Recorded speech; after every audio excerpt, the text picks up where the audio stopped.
Hello,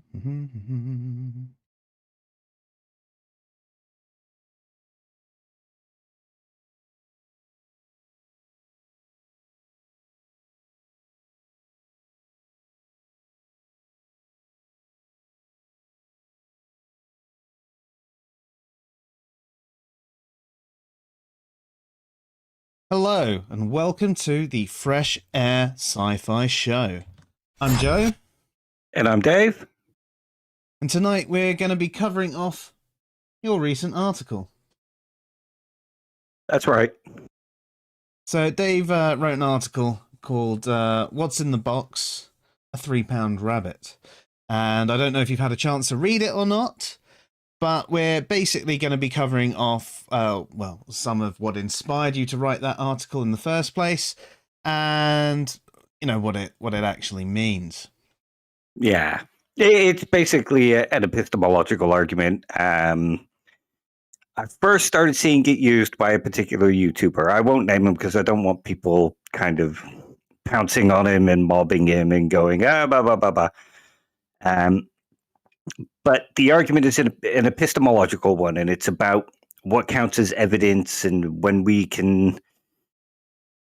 can discard something or believe it or, that kind of thing. And it basically goes like this.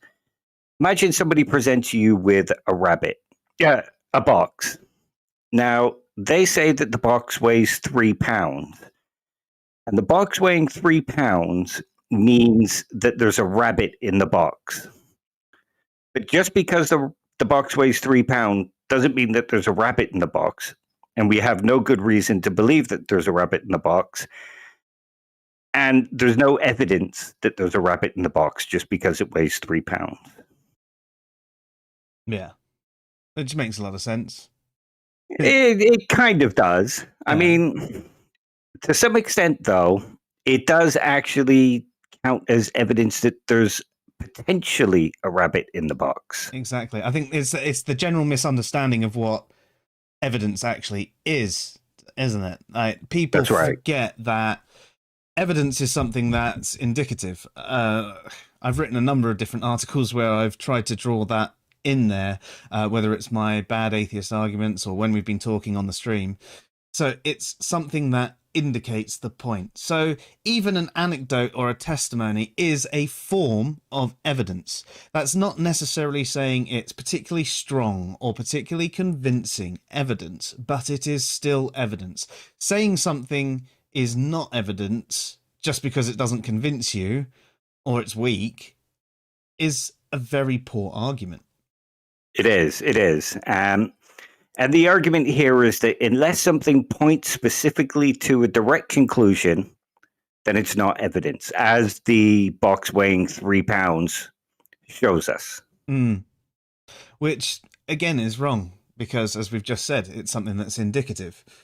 So we would perhaps draw a line between evidence and proof, perhaps, where proof is something that is absolutely conclusive, whereas evidence is indicative, and people might draw conclusions from evidence, but that doesn't mean that the evidence is necessarily completely conclusive in the same way. There are other languages that don't actually have that difference between evidence and proof, or some that might actually argue that proof should only be used, for example, in mathematics, which I find funny when you hear the same people telling people to prove it as well. Yeah. But I mean, that aside, you could just say, I think Dutch is one of them, where they have basically a word for evidence, and then they say evidence and conclusive evidence.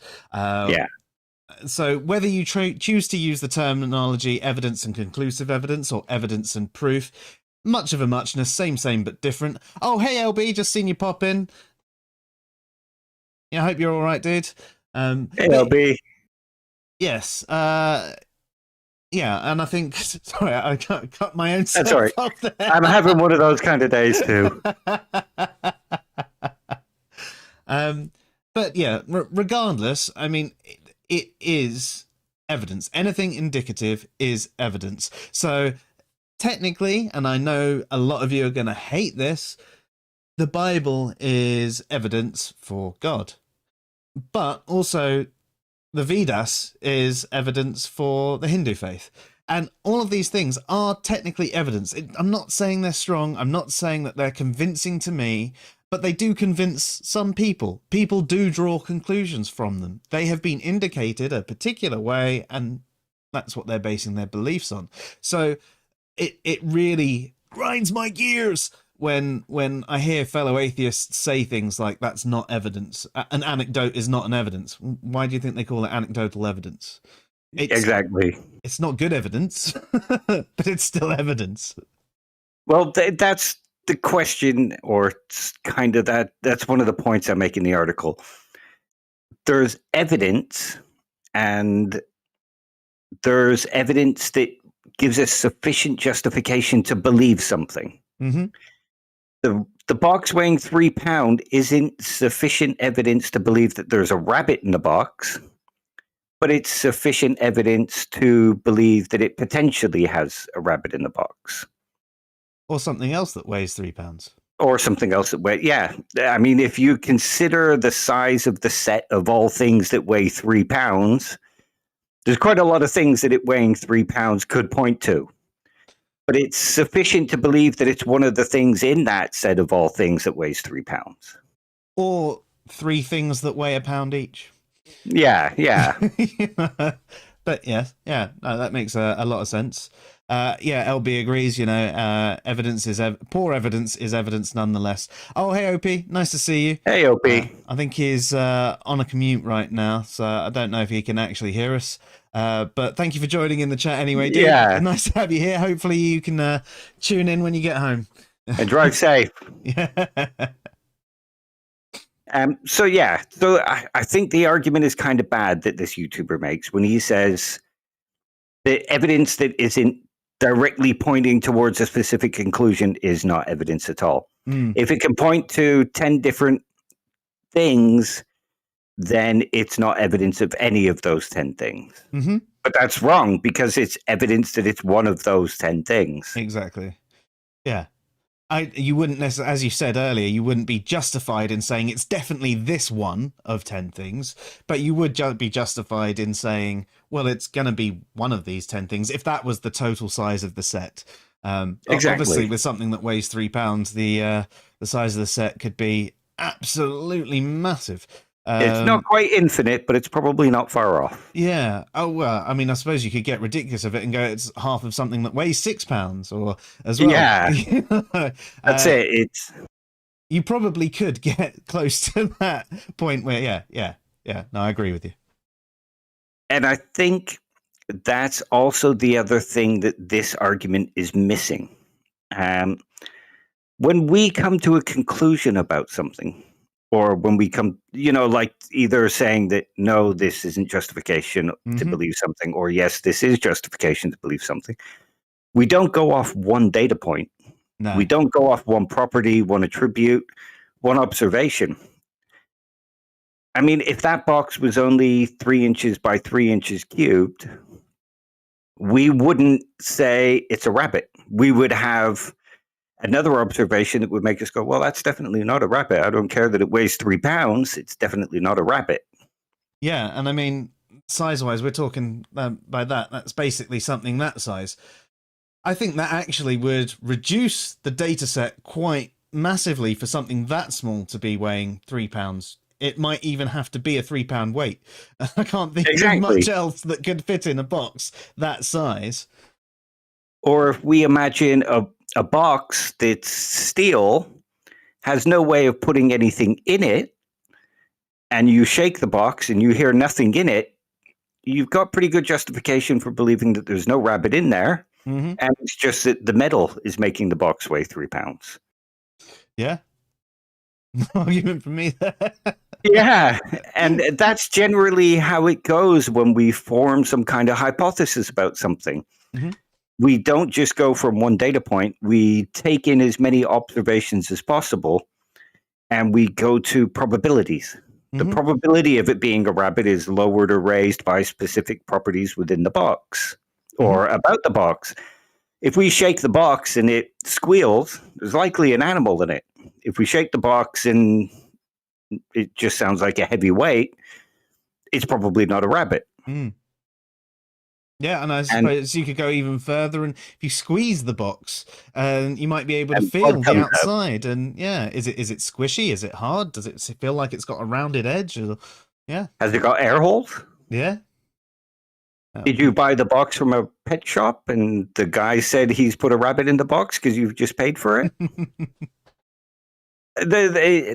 That's how it works. So there's a lot of people praising this argument as proof that, evidence for God isn't evidence for God because it can point to, say, if you use the arguments for the God of classical theism, they can point to Allah, or they can point to the God of Christianity, or they can point to the God of theism, or they can point to deism.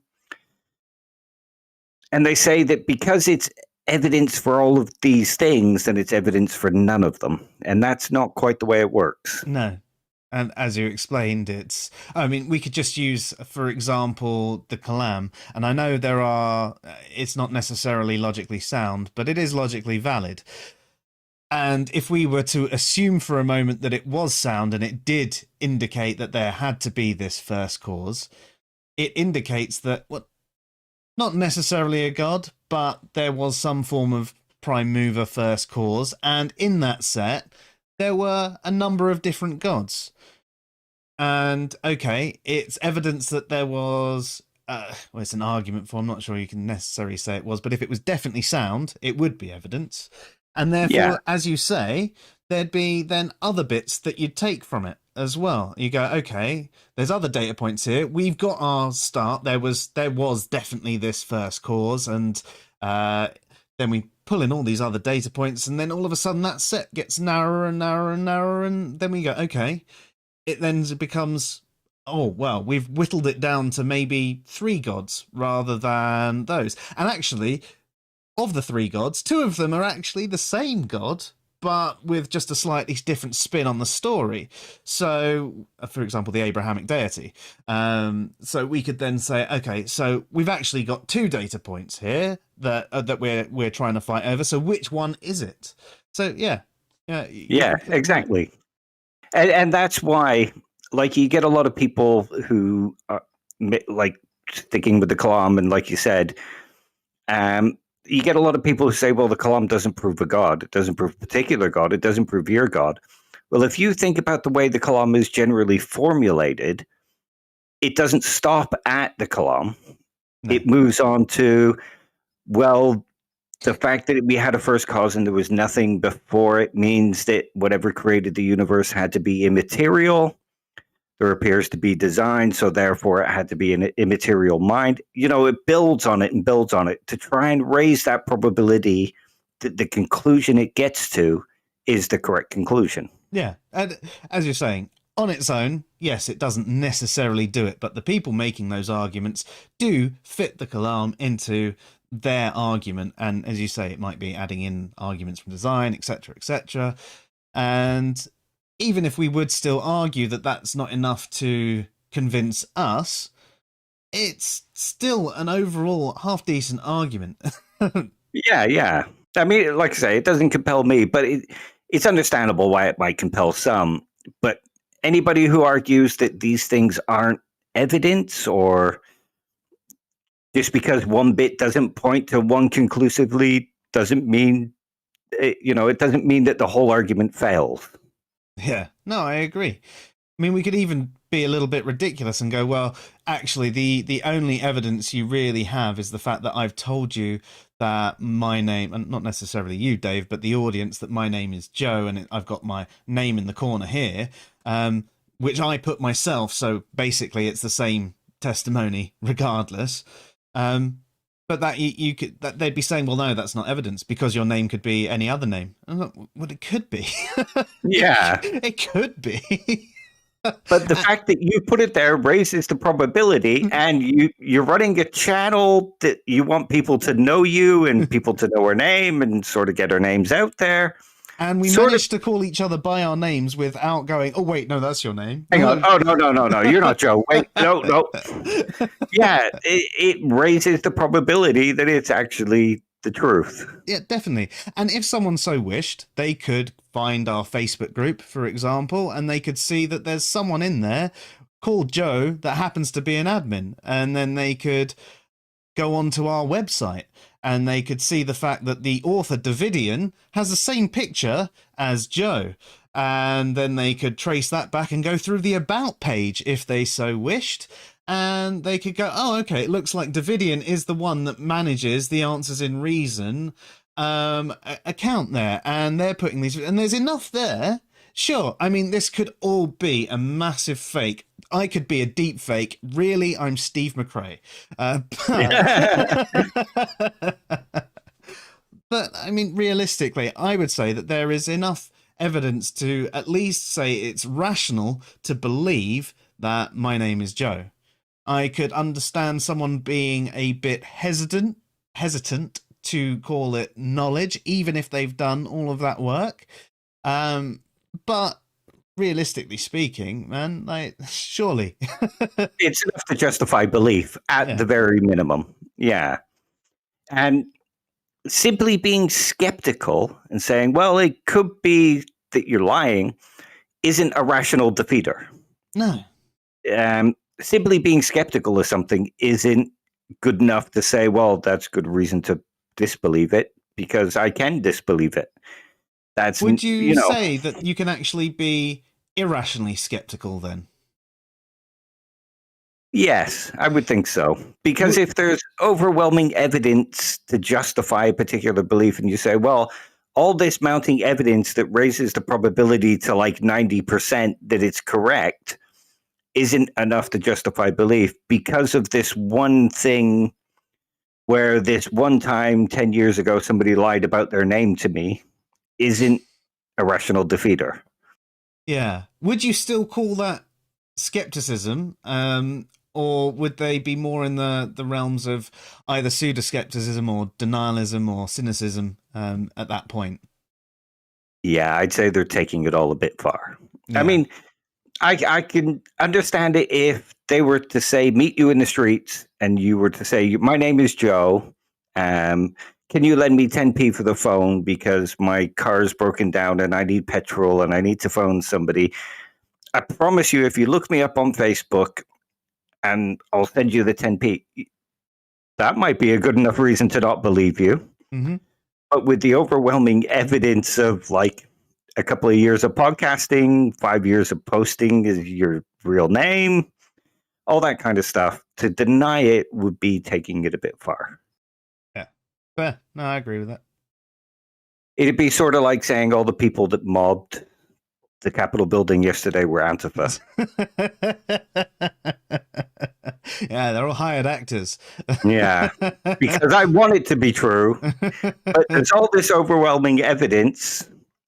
You're being a bit, you're not being skeptical, you're being an idiot, basically. Yeah.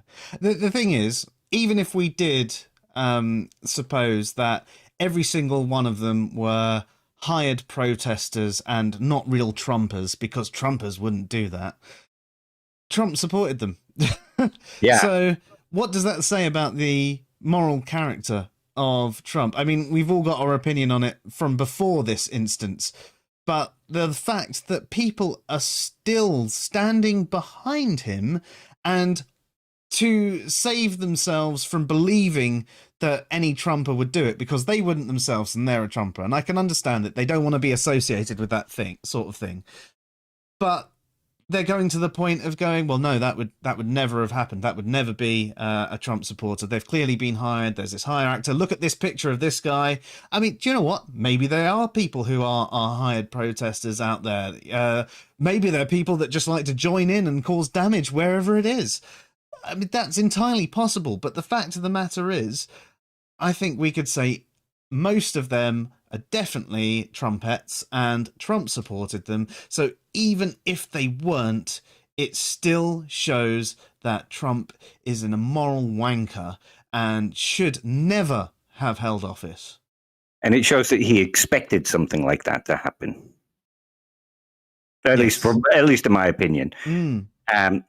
So all these desires for it not to be are not rational defeaters for the idea that they were Trumpers. They're desires for it not to be true, but just because you desire it not to be true doesn't mean that it's evidence that it wasn't true. And that's basically, this rabbit in the box argument would say, well, there's all these other possibilities that it could have been, so therefore there's no evidence to show that it was Trumpers that did it. Yeah. Which fails as an argument. If we look at the rabbit in the box argument in various different ways, you can just see the weakness of it. And it's kind of like the Trumpers. The people that are supporting it are like, oh yeah, it criticizes God and it says we have no good reason to believe that any gods exist because it could be any god from this one particular data point. It's a great argument. They're doing the same thing as the Trumpers. Yeah. No, I agree. So how do you, I mean, obviously the article that you wrote should suffice, but when people are making this argument, have you tried having a similar conversation with them like you did in your article? No. Right, okay. Most of them don't speak to me, so. It'd be interesting to see how this sort of thing would come across. I must admit, I am in my conversations about evidence and the whole not evidence thing. I have been pleasantly surprised in recent months that more people actually go, oh yeah, I see what you mean. Yeah, it is still evidence. It's just crap evidence. It's weak evidence. And maybe I'm wrong saying it's not evidence. And I've been really, really actually happy with that response. You do still get people making the poor arguments and actually rejecting what you're saying. And insisting that evidence has to be conclusive, of course. I mean, that's what inspired your article in the first place, so it must still be going on. Yeah.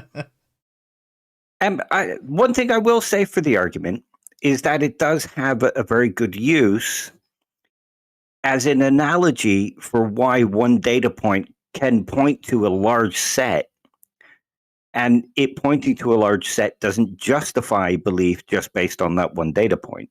So if you look out and go, well, the world looks designed, so therefore there must be a God, that's not sufficient justification. And this argument is good for pointing out something like that, but it ignores the fact that most people don't believe based on just one data point. Yeah. So from that perspective, the argument could be made better rather than going, it's not evidence, it's not justified on that single point alone. And then, like you did in your article and have spoken about here, if you then looked at other parameters of the box and things like that, and you point out how it can work and how it can build up and how you could potentially have a justified belief that it is at least one of these things, or maybe under certain conditions you go, there is only one thing that it could actually be at this point, Yeah, exactly. And one other thing is that the argument can be used to show that we can use rational defeaters to remove various of them, various of the kind of, not conclusions, but options. So we can use it to say, well, like there's no air holes in the box. I found the box at the bottom of the sea and it's been there for 200 years. It's unlikely there's a rabbit in the box. The argument could be used to show stuff like that. So it's not completely useless. It's just not useful in the way that it's being used. It's basically malformed. Yeah, basically. OP says, what about beetles in boxes for philosophy of language? Wittgenstein. You want to explain that one? Okay, yeah. Imagine if everybody had a box. And inside nobody ever gets to look in anybody else's box. But we just call everything that's in the box a beetle.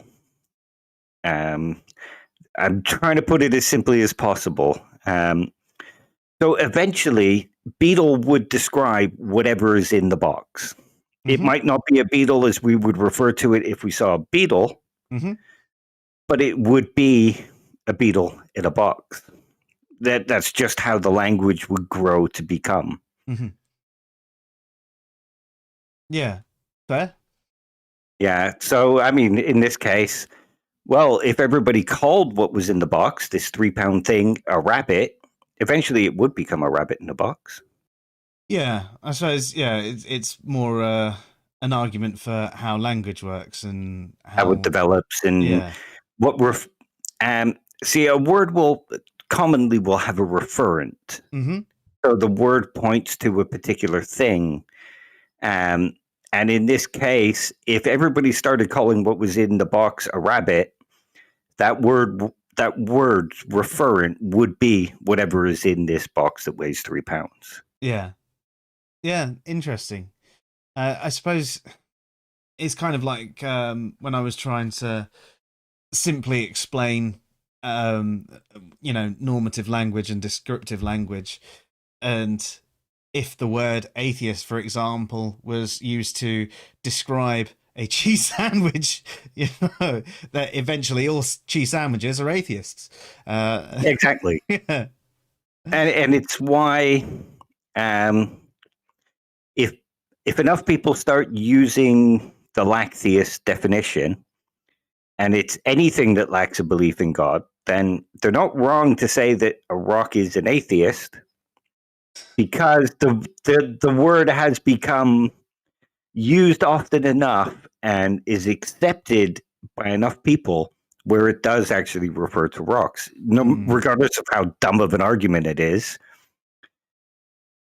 Yeah, no, and that is the way language works, and I accept that, and I think that's why we separate normative uses and descriptive uses. It is generally why, in technical circumstances, a word is used a particular way, and it's kind of, they argue to keep that word meaning because it becomes very specific, and when people in that technical circumstance read that word, they know what that word means. Yeah. A simple example for science is going with when they're using theory in science. They're not talking about just an idea. Exactly. They know the context that they're talking about. Yeah. And in much of the skeptic community now, the word theory has lost the just a guess thing because they insist on using it in the sense of how science use it. Yeah. It's almost like the colloquial definition that you would be using on the street of, oh, I've got a theory about that. They're like, really? You've had peer-reviewed studies? Yeah. Language is a funny bitch, isn't it? It is. We should do a stream on it at some point. It's fascinating, to be honest. I think Opie would be one of the good ones to get on for that as well. Yeah, especially with his paleontology stuff. Yeah, definitely. So if you're up for it, Opie, let us know. We can start the stream a little bit later so it fits in you with your work schedule if you like. Yeah, I'd love that. Yeah, me too, definitely. One of the other advantages of working from home and being on lockdown, and having moved the office around, I can go a little bit later if necessary. I know you're still a little bit tired, but it depends on when we start. We could even start and have you in the living room, couldn't we, Dave? Yeah, definitely. I'd like start after Emma goes to bed, and she's got to get up early, so... Yeah, I mean, I'm okay with doing that, especially until the end of March, I think, is when the lockdown's been extended to at the moment, hasn't it? Oh, bloody hell, I don't know. I've been so busy paying attention to the revolution in America, I've lost track of everything else. Yeah, I think we had... the announcement came out yesterday because the day before yesterday, there were over 1,000 deaths in the day for the first time since last March or something like that. and 63,000 new cases, and they even thought that there's actually even more than that. And you can sort of understand why there's all these cases. You know, you've had kids going back to school, and then you had slightly relaxed restrictions, and then you had people at Christmas, and I bet a lot of people just went, well, fuck it, I don't care about this, I'm going to go and see my family regardless of what you say. And oh yeah, I know tons that did. Yeah, I mean, I was gutted because I actually spent 2 months isolating beforehand, and then a week before being told no. And I have to admit, there was part of me that went, should we just go? Should we? Should we just leave now tonight and go and ask if we can stay down there for a week, and I'll take my work laptop and, you know, but it's not worth it at the end of the day. As tempting Ethics is a pisser. Yeah. Yeah, once you start becoming ethical, it ruins everything. It really does. See, there's a reason why you should never study philosophy. Because you start becoming a good person. Damn it. I know. It's like I was saying to a friend earlier on today at work. I almost miss sometimes being so wrapped up in so many layers of Dunning-Kruger about so many subjects and situations and things like that. Having that level of confidence and certainty about your own knowledge and everything like that. It's great. You're right. Everyone else is wrong. Yeah. And, you know, the more you know, the more you realize you don't know. And the more you feel so unconfident about it. And all these people coming in who, you know, have no clue, are so certain of their opinion. And you're like, I miss feeling like that. Yeah, I need to find a new subject that I think is really little and is actually really big, so I can have that feeling again. Yeah, no, I have to admit, I am jealous of a lot of those people because I just can't be like that. It's like, oh, what do you mean I'm wrong? Okay, I better go up and look this up. Yeah. Whereas most people are like, what do you mean I'm wrong? How dare you? I'm smart. No, you're the one that's wrong. I don't care that you studied this subject. You're the one that's wrong. I'm super smart and rational, and you know, other atheists agree with me, so therefore you're clearly wrong. Exactly. Yeah, I kind of wish I could be like that, but unfortunately, I can't. Yeah, and to be honest, it's probably better that we're not. And I'm sure there are still times when it takes hold of us as well, and we think we know. Oh yeah, everybody suffers from the Dunning-Kruger effect to some degree. Yeah, and those that say they don't are prime examples of those suffering it. It's sort of like the G.I. Joe fallacy. Well, I know what fallacies are, so I avoid them. Yeah. Well, you've just committed one. Yeah. The paradox of the G.I. Joe fallacy. So Opie's saying he actually gets his vaccine sooner. Have you had yours yet, Opie? Or you on the list? You know when you're getting yours? I should have actually apparently had a letter about mine because of my asthma. Which I thought was still a bit early. I thought they were still doing the elderly and care workers and doctors and things like that. But Katie's dad, who also has asthma, has got his. But I suppose there is the fact that he's also a bit older. Oddly, they didn't think to give him one because he has skin cancer. They've given it. The letter was only talking about his asthma as well. But maybe there's something in the background that raised his priority. But so he's going to be getting. Opie's going to be getting his within the next couple of weeks. That's pretty cool.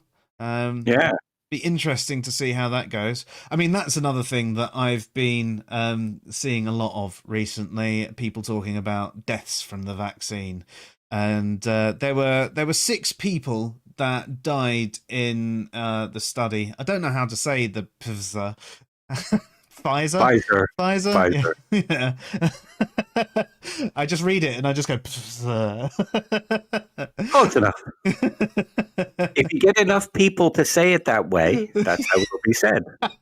Let's do it. So the Pfizer vaccine trial. Yes, there were 6 people that died on it, but 4 of them were actually on the placebo, and the other 2 they found no link as well. They were just older people, and it seems to be just that they probably would have died. They died within a normal age range. So, but there are people pointing at that, going, see, see. There are also a couple of people in a care home in, is it Norway or something like that? But again, it was like something like 30 days after taking the vaccine, and again, it seems like they died of natural causes. The only one, I've looked into them as best as I can. I mean, yes, it is internet research and reading articles and trying to trust others' opinions, is the case of the doctor in Florida, who's 41, and he had no real adverse events from it, didn't even feel sore or anything like that. Then a few days later, his wife started seeing spots that seemed to indicate some form of internal bleeding. And then a month later, he had a stroke, which they think might have been linked to it because no one was actually listening to her or would do it. So that one's literally just gone up today or something like that. So they are waiting to do the autopsy to confirm whether it is or it isn't, or if they can find a link.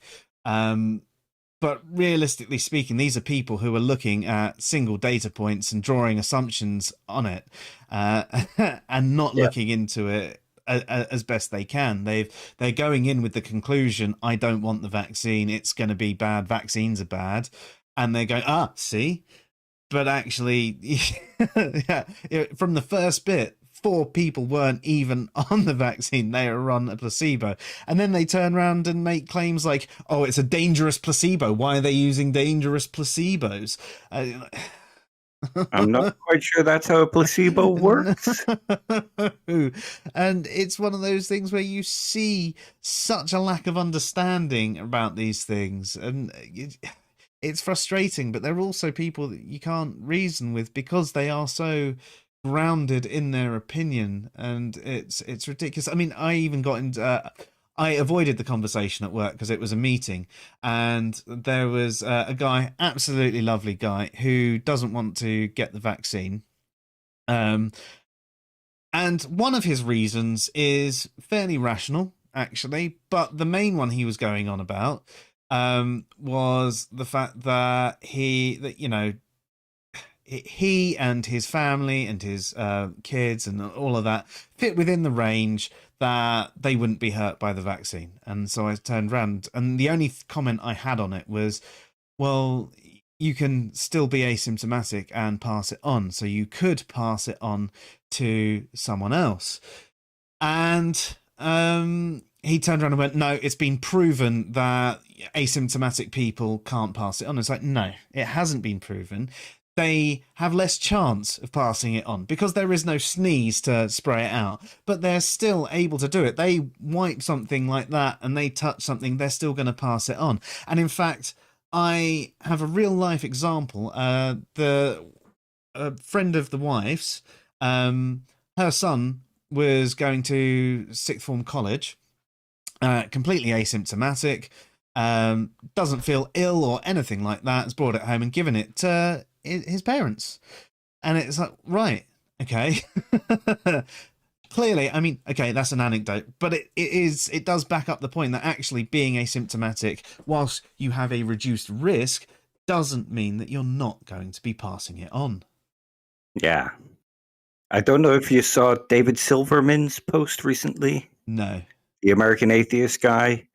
I think he's ex-American atheist now. He was arguing that masks are useless and that if people didn't want to catch it from him, they should just stay away from him. You know, that kind of stuff. Really? Yeah. That's what the skeptic community has become. They just become denialist. It's not understanding that there are different layers. Nothing is completely protective. I mean, you could use the example of, say, a condom. They're 98% effective for disease and pregnancy. You're still going to slap one on. Yeah, especially if it's someone you've never met before, or you don't know their history well enough, but you want to get busy. It's still sensible to do. Seatbelts. They're not 100% effective. An umbrella, that's not 100% effective at stopping you getting wet. It's still better than not having one. And actually, if you have an umbrella and a cagoule, then, oh yeah, there you go. And if you actually walk in a different place closer to a building, that will help prevent, depending on the direction of the rain, obviously. But there's all these things that add up. And that's the whole point of the mask, plus the distance, plus the not touching things as much as possible. They're all little things that added up together give you more protection. There is an advert that I have seen coming up recently, which is about a nasal spray which helps reduce infection as well. And they say it's not going to stop you getting infected, but actually this particular nasal spray should help reduce infection as well. I think it's just a bit of a scam ad, and people are basically just selling this is my opinion on it now. I haven't looked into it enough for this to be justified, but I feel like they're just selling like a Vicks nasal spray and passing it off as something else. But then actually, if you think about it, those decongestant sprays that you can get, they could actually help reduce the spread because they clear out all the mucus from inside your nose, and they effectively stop you sneezing for a couple of hours until everything comes back and you end up more runny than you were before. So it might not be that doctors have developed anything new. They've just gone, hang on, maybe this would help things as well. Yeah. Oh, Josh has joined in. How you doing, Josh? Nice to see you. He's getting his second dose tomorrow as well. Awesome. Josh, did you have any effects off of your one? It seems quite different what everybody is reporting. Most people seem to say they get, minor flu symptoms for a few days and then they're okay, as you would expect from a vaccine like this for this sort of thing. But there are plenty that are saying they get no problems at all. There are a couple of people who are reported slightly worse ones, but nothing overly serious. LB says, don't get me started on American atheists. Remember, guys, they're political, not academia. Yeah, they are political. You understand the agenda. He says, no, he didn't get any effects, but Amanda got hit hard last night from her second. Oh, really? So what happened to her? It's interesting to find out. And is she okay now? Fever, chills, body aches. So sort of going into that flu symptoms era, has she had anything else come off of it? Or and is she feeling better now? Is she on bed rest, or has she been forced to go into work, or what? Is she doing okay? I hope she is, dude. Yeah. But yeah, wonder if you experience the same thing. This is the other thing with this vaccine. Nothing crazy, and that's good. At least it's within the expected parameters, and yeah, awesome. That it's within the expected parameters, not that she feels like crap. That's never nice. Is she staying dosed up? Is she on bed rest or anything like that? Has she been taking what's it called over there? Tylenol and Advil and things like that? Or went to work kind of groggy from not sleeping. Fair. Well, she's powering through. Fair play to her. Well done. I must admit, I might at this stage. I tend to go to work with everything, but seeing as my work is from home, it would be really tempting to just work from bed. Yeah, and by work from bed. Yeah. Oh, and she's got no superpowers yet. Damn it. That was the whole reason I was getting vaccinated. Yeah, well, we should try the Oxford one then, Dave. Yeah. Clearly, we'll have got something completely wrong and balls it up, and everybody will end up with superpowers. That would be awesome. But then Boris would get it, and he would have superpowers, and he would try and seize control of the government. Well, it depends how many of us. We could actually take him out, couldn't we? If there are enough of us. Homelander. Or Rees-Mogg becomes Homelander. I know which one's worse, actually. And yeah, Josh says that they're not taking any painkillers or anything like that because it can decrease their immune response, and I suppose from that then make you feel even worse long run. Yeah, that's fair enough, dude. which is the whole point of it. Yes. Yeah. And you're in a position where you definitely know a lot about this stuff anyway, Josh. I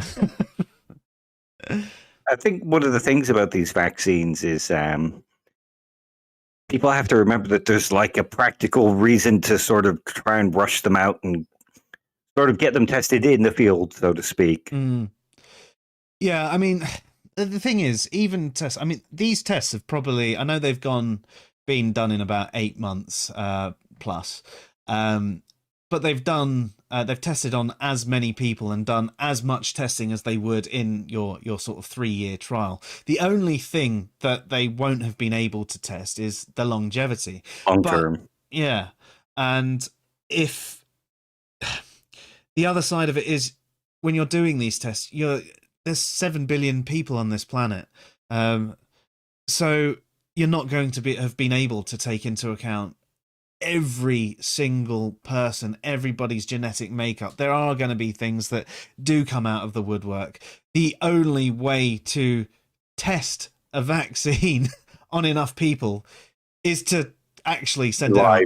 It's the only way that it will work. And that is how vaccines are done now. They have their testing. It just takes over a longer period of time. Then they go out to the market. Stuff still comes out the woodwork. Some say that, oh no, actually you shouldn't be taking this particular vaccine if you have serious allergies.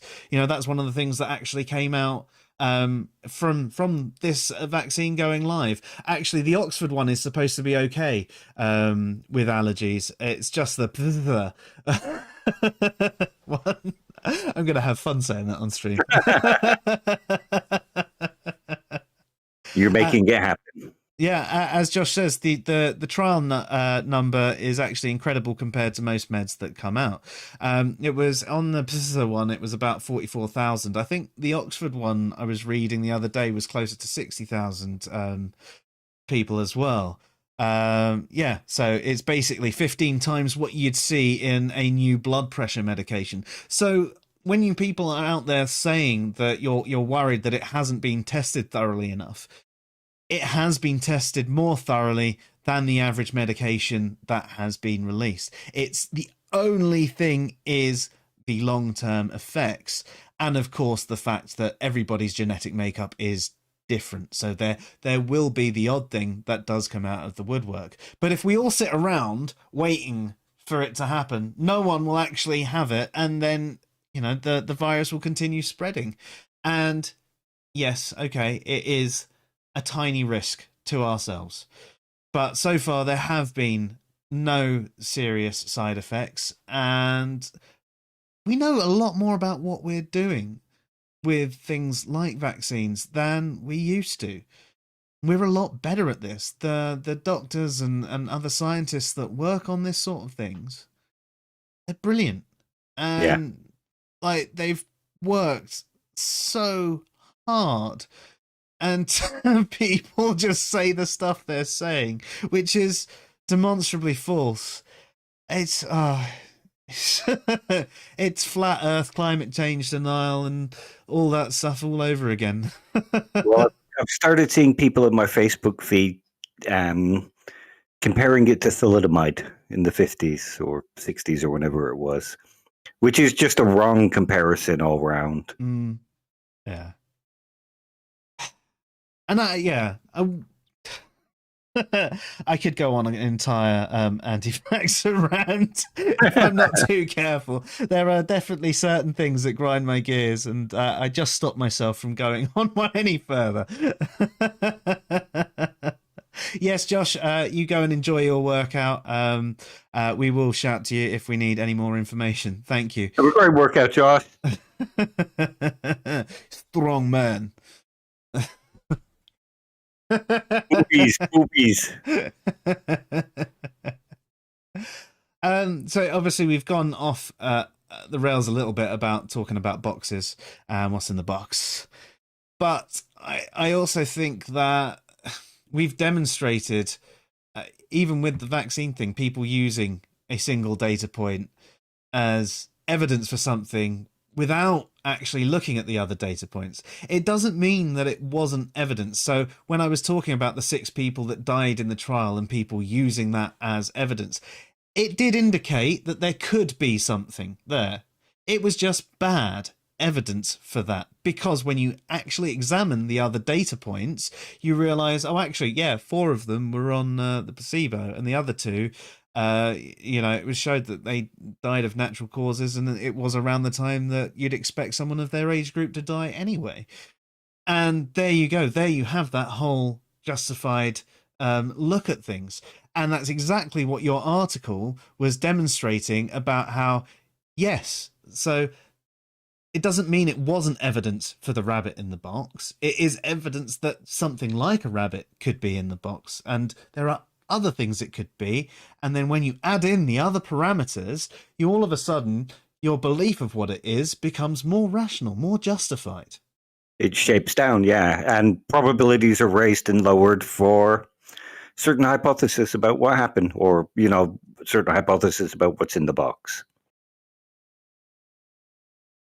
Has anyone got any questions on this? If you have, let us know in the chat, or let us know in the comments or any of our social media as well. We're definitely open to answering anything that you have, or if you've got questions on something completely irrelevant and different, you can as well. We enjoy questions, and we like doing shows about things that you're actually interested in. So if this is one of the things that you're interested in, let us know.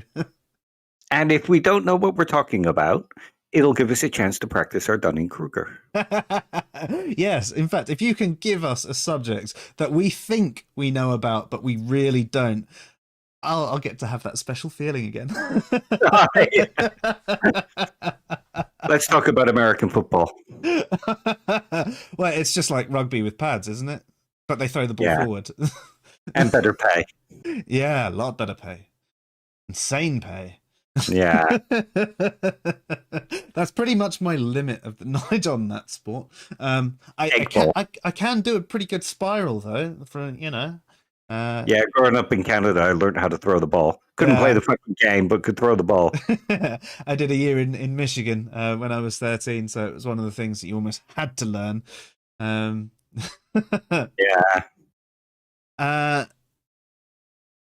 So LB says, is it possible to deny evidence like a YEC does with evolution on the subject of God? What do you mean by that? It's definitely possible to deny it. Do you mean that is it possible to do it in a rational way? Okay. So first of all, we have to go and examine, can a YEC have a rational belief in young Earth creationism? And I addressed this on a stream a little while ago, but I think the answer is actually yes. Okay. Yeah. If they are in, say, a commune or a small community where they don't have access to the internet, they don't have access to the science books, all they have is the Bible and what everyone tells them, it's perfectly rational for them to believe that, because they have all of these things put into them and they've got no way of actually verifying it. And over time, it becomes harder and harder to change your beliefs. So say they then leave this commune at the age of 30 and they get onto a computer and they speak to an atheist about science, but all they've heard about science and atheists is that it's evil and it's by the devil, and that evolution is a trick to make people fall into Satan. I think at the start, especially when it might only be a couple of people that they've talked to, they could still be rational in denying that evidence. Yeah. Could be. But the more that they were to explore it and to see that it's the entire world's scientists, and there are, 98% of Christian scientists accept the theory of evolution and things like that, I think their denial of the evidence becomes less rational, to the point where it then becomes an irrational belief to maintain. Yeah. Does that sort of answer your question?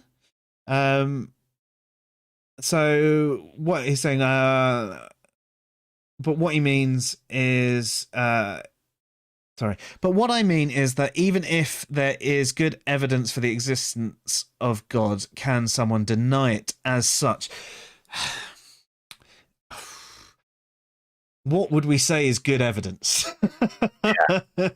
That is the bit that we need to actually cross here. Are we saying if God suddenly appeared in front of everybody was having a hallucination, he snapped his fingers, and all pregnant women popped out their babies, their children instantly grew to the age of 10 and started repeating every verse from the Bible? I'd say that was pretty good evidence. It's quite unrealistic, I understand that, but I would say that was pretty good evidence for a god. So could someone rationally deny that? Not really. They could be suspicious and think that it could be someone with some amazing newfangled technology. They could. But why would they choose that particular god, that particular method? It's if we were to use Occam's razor on that particular one, I'd say that God would be the more rational one to believe in. Yeah, it comes down to probabilities and which seems most likely. And like in that case, with the babies popping out things, we have our beliefs about God and we have these arguments that God exists and all that. And we have these stories about God performing miracles, but we have no stories about aliens ever doing this. So it would lean more towards God than it would aliens because there is evidence of experience of these things. Yeah. As LB says, he says that does actually answer the question. There'd no longer be a skeptic, they'd become a denialist. Yeah, basically, or a cynic, or yeah. A layer of pseudo skepticism, or if they really want to use the title of skeptic, they're a really bad skeptic. Yeah, I mean, you could always, for almost anything, you can come up with a skeptical argument. Like, think of the 5-minute hypothesis. You can come up with a hypothesis that we only came into existence 5 minutes ago. But what seems more likely? Yeah. And the fact of the matter is, even if the world did come into existence 5 minutes ago, all the science and everything indicates that it's much older. So it's pragmatic to treat the world as older anyway. Yeah. So even if we could make an argument that maybe it's aliens, in that instance, it would still be pragmatic to treat it as a god, I think. Yeah. I thought I was supposed to be an atheist. I'm making arguments for God here. Yes, bad atheist. You're never supposed to admit that there's ever anything good in any religious argument ever, anywhere. Clearly, I'm just a theist troll. I mean, you know. Did you watch the Braxton Hunter video that LB shared yesterday? I watched, I think, the first half of it, which was up until just after the bit where you and Steve were talking, but I haven't watched his response yet. I've got it saved. It's a good response. But I was thinking at the beginning, when you showed Godless Engineer and somebody else, and Godless Engineer was like, nope, there's no fucking good arguments. It's all shit. It's all bollocks. It's all crap. The 1-star review star. Yeah. I actually liked that analogy. I do think that it's not complete, and he did qualify it and said, yes, there are times when you do look at the 1-star reviews, especially if all of the reviews are 1-star, yeah. I think. But yeah, I mean, and with anything, you're always going to have someone that might have a bad experience. But yeah, anyone that instantly says, no, it's all shit, it's all wrong. Yeah, so you're being a bad atheist unless you're like Godless Engineer. I'm happily not being I'll like take the bad atheist. Yeah. I will be a bad atheist and not be like godless engineer is what I wanted to say, but I apparently can have trouble with wordsing at the moment. I've been reading too many malformed things on the internet and it's infected my brain. It's not true at all. I have been reading the malformed things, but it's not that that's infected my brain. It's just being alive and malformed myself. I just have a bad brain.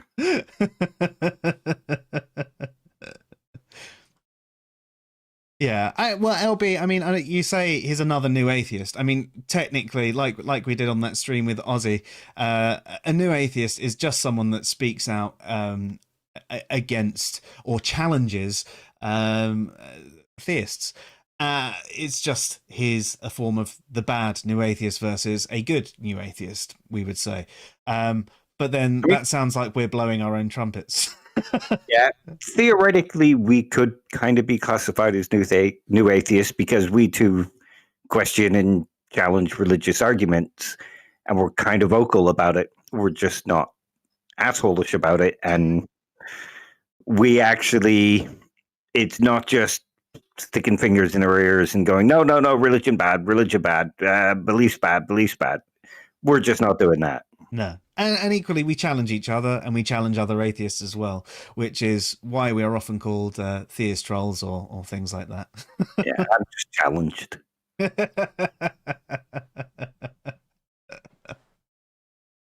Awesome. So do we have anything else that we think we need to cover off tonight? No, that did pretty good, especially with the vaccine thing coming in, because it, like you said, it sort of highlighted the point. Definitely. So there you go. Don't use a single data point to as evidence for anything. It is evidence, but you need more than one data point to have a justified belief. Yeah. And don't just accuse people of only going by one data point. Be more realistic and accept that most people have complicated arguments for justifying their beliefs. Yeah, definitely. I think there's a hell of a lot of assumption from both theists and atheists on you only believe that because of this. You're of this position, so you must think that. If you're a theist and you're saying that we're only atheists because we want to sin and that's all the argument you need, stop doing that. It's a bad data point and it's not true. There are so many bad arguments from either side, and to be honest, I'll be honest with you, I'm not so interested in the theological debate. I like chatting with theists, I do, and I like finding out why they believe and the way they justify their belief and things like that, but I don't really care about challenging them so much about it as I used to. I might, if I notice something overly grotesque or if they're doing something that I think is quite evil, I mean, that might encourage me to go on, but I actually just enjoy the conversation, and I find it a lot harder sometimes to have that good conversation with a lot of the internet atheists that we speak to. Obviously there are folks like Josh that we meet who we've had fantastic conversations, and in fact on my Twitter follows, there's a number of great atheists out there that even if I don't agree with, we have a fantastic conversation because we're not necessarily trying to fight and defend our position. We're having a conversation. We may not change our mind at the end of it, we may go and search more, we may learn a bit more, but they're the sort of conversations I want. I want a fruitful conversation more than anything else, and I call it any time someone goes, I need to think about that more. Or anytime I go, I don't know enough about that, I need to think about that more and do some research. I call that a win. That's definitely a win. LB says, yeah, it's true. Obviously speaking about us being no atheists, but the thing is, atheists have done this since the beginning of time, and theists are this new breed of religious pricks. So you're both right too.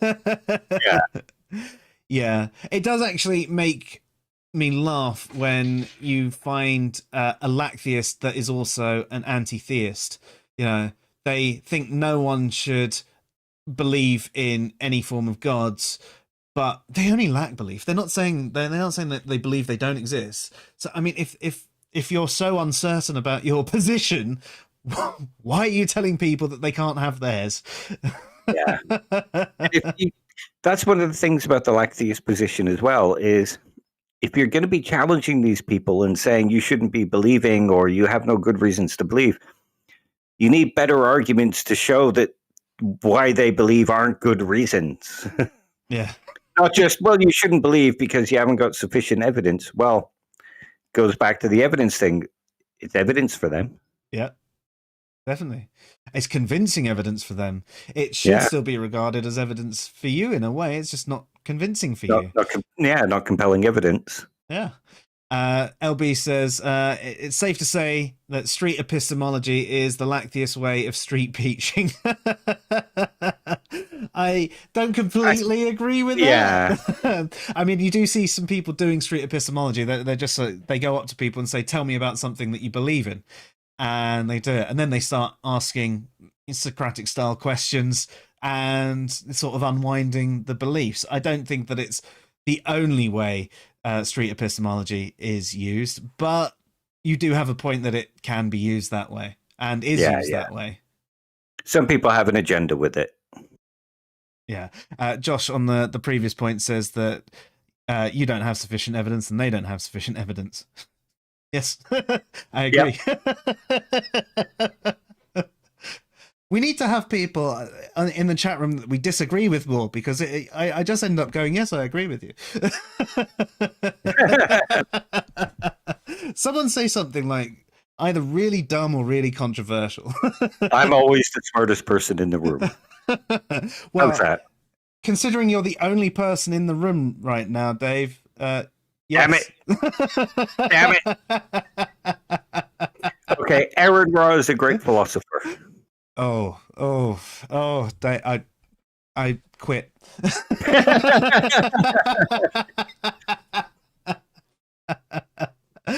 That seems pretty controversial. Yeah. But again, we'd all agree that he's not. Yeah. So it doesn't quite work. No.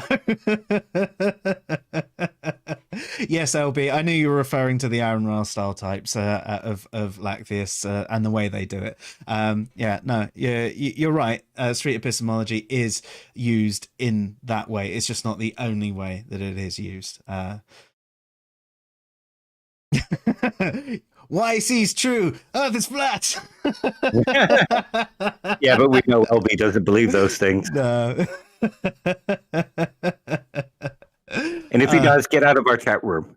Yeah, it would be interesting to have someone on who does have these beliefs and feels that they can firmly justify them, and equally not do it in the same fallacious ways that you hear a lot of it done. I'd like to hear a new argument for young Earth creationism that might actually have me going, oh, I need to think about that. I need to research that a little bit more. Could this actually be a half decent argument? And not argued for in the same kind of trollish way. Yeah. The Bible, we added up the ages, and all science is wrong. It's all the devil. It's I'm right, you're wrong, because it says in the Bible, and all that. Those arguments, again, they're the sort of things that I don't find fruitful. They're one of the reasons I tend to stay out of a lot of the religious conversation these days, or at least the debate side of it, and why I prefer the more fruitful conversations. And I'd rather, I mean, as we were saying in a previous stream, it's much more fun to talk to someone that's a deist or a pantheist or even a polytheist, than something that represents classical theism, monotheism, and all of that, because they just tend to be a little bit more open and friendly with the conversation, I find. Tim O'Neill's a crypto Christian. We actually discussed that one yesterday in the stream that didn't stream, but luckily I recorded the audio.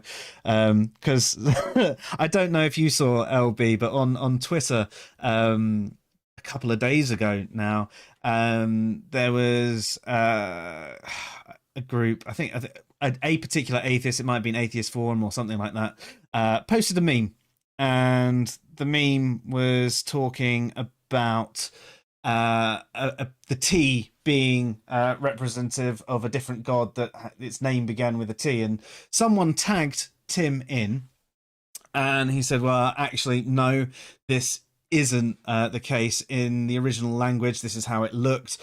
So that initial letter's closer to a D. It's just in the translation. It looks like a T. And then he did say, I think really if you're going to be putting something off as facts, which it did say in the original post. This is a fact, yeah. You need to understand what a fact is and not pass off a meme as fact without fact checking. And obviously that got him insta-blocked by this atheist. And I joined in saying, you do realise he is an atheist and all of this. And it went down a conversation about him having this proprietary software that can detect fake atheist accounts and theist trolls and this and that. And it was like, my God. And I eventually the conversation did come to a resolution. I did manage to convince him that Tim was an atheist. I spoke about him being on our stream and all of that sort of things. But it just showed the way that, we atheists are not perfect in any way, shape or form. We do the Lactheists especially like to argue by meme as fact and do use a lot of poor history and a lot of poor philosophy. And it's popularized by those with either political agendas or career agendas. I mean, Richard Carrier makes a living out of bad historical arguments. Do you know what? He does write some good articles too. I've read a few that I'm speaking specifically about things like Jesus mythicism there.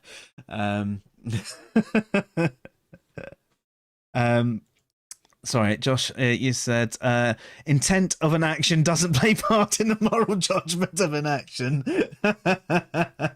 We can always discuss that one in a future stream. Yeah, actually, I would like to have you on to do that.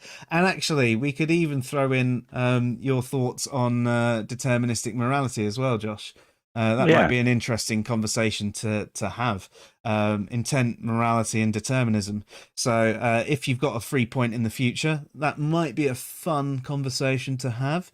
I'll pencil you in. And if you need us to do a later one, that's cool. We can work around your schedule, especially up until the end of March because we're on full lockdown. Yes, LB, the guy was for real. A device that scans who's an atheist. Yeah. I think it could be along the lines of, like the bot Sentinel. And you can put in a particular account and it scans them for particular words, phrases, and all of that sort of thing. And it could say who they think is either a bot or a troll with a certain degree of probability. And maybe he's got something like that basically identified that Tim is followed by a lot of theists and says a lot of things that disagrees with atheists. So maybe there is something like that. But the problem there is a lot of things that atheists think is the truth isn't.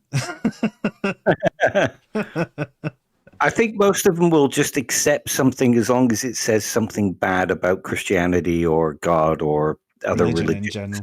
Yeah. Or they'll go along with something because Aaron Ra said it or Richard Dawkins said it or I can sort of understand why, but don't do it. No. Be better. Be more rational. Be more skeptical of the skeptics. And yourself. Be skeptical of yourself. I think that's where skepticism really has to start. And I do get that you can get to the point where you sometimes doubt yourself too much that you feel that you can't make any sort of action on anything. You can go too far with self-doubt, but a reasonable layer of self-doubt, especially when it's something new or someone presents something that is different to your opinion and you go, ooh, well, I thought it was this, but maybe let me just look into that, even just a little bit, and find a few different sites that present that argument and any evidence for that argument and actually go and have a rational thought process about it. And maybe you'll still argue against it. And maybe you'll actually go, oh, okay, I'm now agnostic about it. Or maybe I've changed my mind. I believe the other thing. It's important to do that. Yes, the fact that they go that far is baffling. I agree, LB. But, you know, it is what it is. It's the internet. What do you expect, really? Come on. Yeah. Oh, man. Right. Okay. Well, unless there's any further questions or anything like that, I think it's time to call it a night. It's been quite an enjoyable stream. But a fun stream, yeah. Yeah. Oh, okay. Hang on. Speaking of Tim O'Neill, you know he has a channel coming up soon. Yeah. No, I do know that he has a channel coming up soon. I think he's making his videos incredibly professionally. So not the way we do it. He's putting a lot of effort into them. I mean, even if the intro on his channel, it's like really polished and like really nice. So I think he's probably going to spend a really long time, and then he'll start releasing some videos once he's got a back catalogue of them done and start releasing them weekly or whatever. I think that he is going to do some great work. I can't wait to have him back on the stream as well, especially if you can be there this time as well, Dave, because that'd be great. He's got some topics that he wants to discuss with us. And I think I'd like to bring up the conversation we just had there with him again. Yeah. Although he probably has like hundreds of them a week, and yeah. I reckon he probably gets more of them than we do, because he's got a site called History for Atheists, and it instantly sounds like he's not an atheist just from that title, doesn't it? Yeah. And then he's going, you know, there's a popular belief in the online atheist community about Jesus mythicism, and is demonstrating why it's false, or a bad belief to hold. It's a fringe theory, etc. All of a sudden, oh right, well, we all think this, so clearly you can't be one of us. So yeah, we should change our name. Sorry? We should change our name to Atheists in Reason. Just to see if it has that effect. That'd be funny. Yeah. Yeah, he's definitely going to be triggering a hell of a lot of people. He doesn't show any mercy. But the thing is, he's very direct as well. I don't think... I mean, he can be aggressive, and he can come across too harshly at times. But I think that it's more just what you're used to. People are very used to nicey play it, la-di-da-di-da. And he's like, no, this is it. This is why it is. Da-da-da. And that sort of directness comes across as being aggressive when it's not necessarily being aggressive. It's direct. I like the sort of bullet point. This is it. This is it. This is it. Check this out. Check this out. You know, you can do it. And you know what? You can have a great conversation with him. I did so on the stream, and it was great. He's got a dry, witty sense of humor, and yeah, as you say, he doesn't take any bullshit. Well, here's one thing for those atheists saying he's being too direct and too mean and too argumentative and all that. Think of how many of them are like that to Christians and believers, and say, well, I'm just so tired of having the same conversation over and over. I just cut through the bullshit now, and I just go into attack mode. Yeah. That sounds familiar, doesn't it? Yeah, it's exactly the same. Yeah. It's just they're the ones under fire, so they feel like it's undeserved. Yeah. Well, because all the other atheists say the same thing as me, so therefore we must be right. Yeah. And that tends to be the way it goes. So, yes, he does treat history very seriously. He's also got a philosophy degree as well. So it adds an additional layer as well. And I think that's possibly why he's more rational than the average atheist as well. Yeah. Philosophy's good for you. It really is. I wish I had more time for it. I want to win the lottery so I can spend my day reading various books. Yeah. I'm really behind on my reading at the moment. You'd think that the lockdown would... Sorry, go ahead. I was just going to say, you'd think the lockdown and stuff like that would actually give me more time, but it's actually given me less time to read and stuff like that. It's crazy. But yeah. You feel more tired being locked in all the time. Yeah. I was going to say, if more people gave to our Patreon, then, you know, we could retire and read philosophy books and come up with some actual good arguments. Today, I read this book by Simon Blackburn. Yeah, and just do a stream a day on the book I've read. Yeah. So if you want to pay for me to be reading every day and doing a stream every day, all you have to do is join our Patreon page. It's patreon.com/answers in reason. Or you can donate via Streamlabs.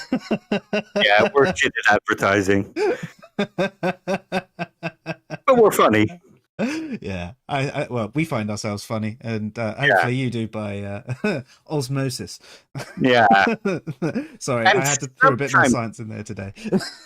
Well, sometimes we're kind of informed. Well, I'm informed by you. Does that count? Yeah. There you go.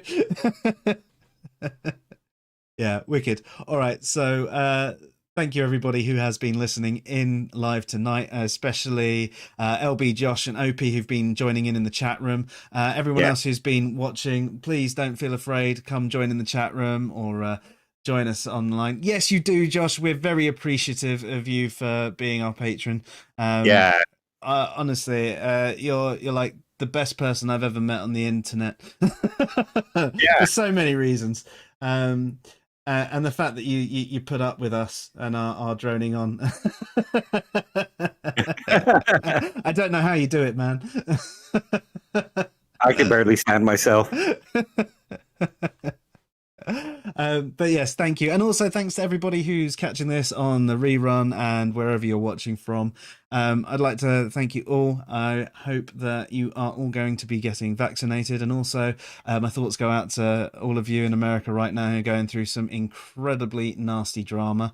And I hope that you get a swift and decisive and moral resolution. So that's it for us. You've been watching the Fresh Air Sci-Fi Show. I'm Joe. I'm Dave. Good night, all. Good night, all. Good night, Josh, OP, and LB. We'll be back next Tuesday at 8 p.m. GMT, 3 p.m. Eastern. See you next time.